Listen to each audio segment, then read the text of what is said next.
The third wave of Russian shelling blitz begins in Ukraine. The British newspaper Spectator recently published this headline. Journalists drew an analogy with the London Blitz, the term that the residents of the British capital called the mass bombing of London by Germany in 1940. At that time, during just one day, September 7th, the city was attacked for 2 hours without a break by more than 300 German bombers and more than 600 fighter jets.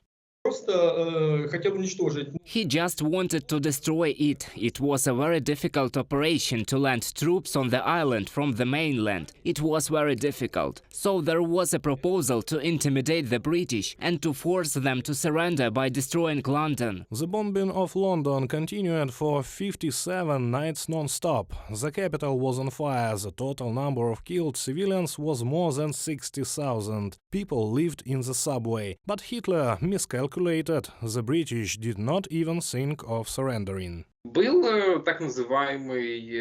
was the so-called spirit of the Blitz. It was such a spirit of unity with the power of the United Kingdom. When George VI was offered to leave to fly from Britain to Canada, he also refused, with his wife together. The Queen said that she should be with her people, and when the British saw that their Prime Minister, a monarch, didn't fly anywhere, they had such solidarity. In one of the most famous photographs of the time, a Londoner sits on the ruins of her house and drinks tea. And here is another one, a girl in a wedding dress smiling against the backdrop of destruction. The events in the UK in 1940 and in Ukraine in 2022 have much in common, and London understands this. 5 minutes ago, I listened on the BBC to a speech in Parliament by the British Minister of the Treasury. There he was just saying that they would allocate a lot of money to Ukraine because it is alone fighting with Russia, which committed an act of aggression, which is waging a terrible unjust war, and Britain feels like a democratic country needs to be supported. Historians believe that Putin's Russia is fully consonant with the classical definitions of fascism.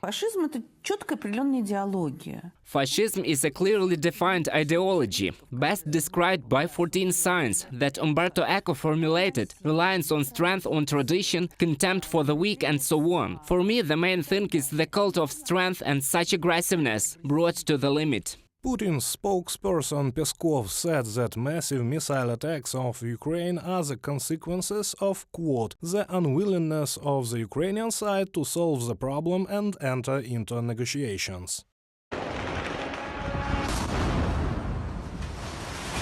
Putin, like Hitler, is trying to force Ukraine into negotiations. In a day, he is firing almost 100 missiles at peaceful cities, destroying infrastructure and killing civilians. But the Ukrainians donate to the army directly from the shelters, or they put a public power bank on the square in Kyiv, so that those who are left without electricity can charge the devices. All these months of the war, next to Ukraine, is the United Kingdom, a country that remembers the fight against Nazi Germany and who knows firsthand about the Russian world. Russia has systematically interfered in the international affairs of Britain. This has been happening for the past 20-30 years. This is the impact on public opinion and political processes, on the results of the referendums, of the elections, and in March 2018, when there was an attempt to poison the Skripal family, led to the fact that Britain began a tough course against the Kremlin. This is due to the violation of specific international law. Britain is the country that will not tolerate this.